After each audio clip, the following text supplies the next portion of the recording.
Welcome back. By now in season 2, you may have noticed something important. We have crossed into real territory. You are no longer just thinking about business. You are testing, you are pricing, you are talking to customers. You might even be selling. And that's where many people panic. Because today's reality is most first versions fail. And that's not a problem, that's a process. Most people secretly expect their first version to succeed. They don't say it out loud, but they feel it. They think, I researched, I prepared, I did things properly. So when the first version struggles, they assume something is wrong with them. But here's the truth, this expectation is false. First versions are not designed to be successful, they are designed to be teachable. And that's why you need to embrace failure early on.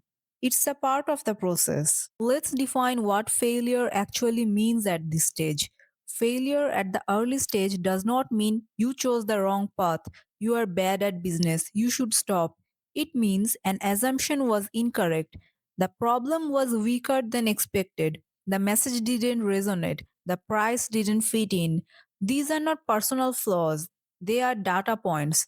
You are not failing as a person, you are testing assumptions, and that's how you learn things. Why is early failure necessary? You cannot reason your way to product market fit.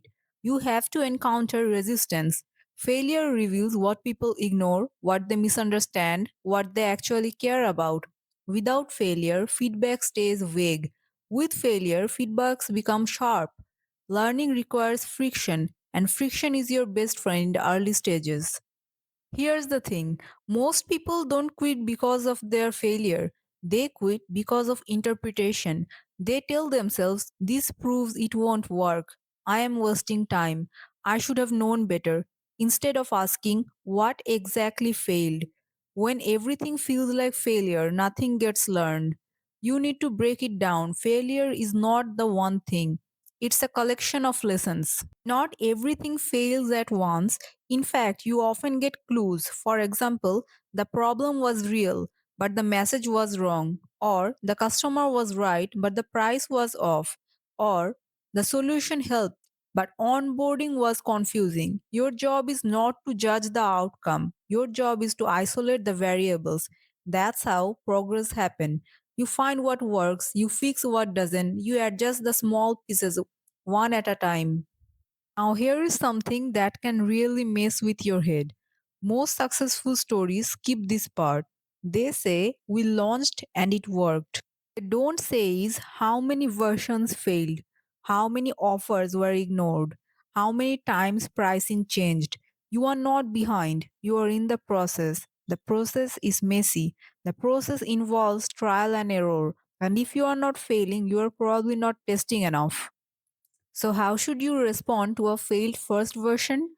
A healthy response sounds like this: interesting, that didn't work. What did I learn?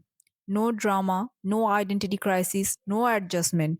That mindset is the difference between founders who quit and founders who compound learning.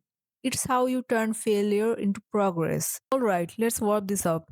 In the next episode, we'll tackle a critical decision point: when to pivot and when to stay patient, because changing too early is dangerous, but staying too long can be worse. Season 2 is about judgment, not speed. Thank you for listening. See you in the next one.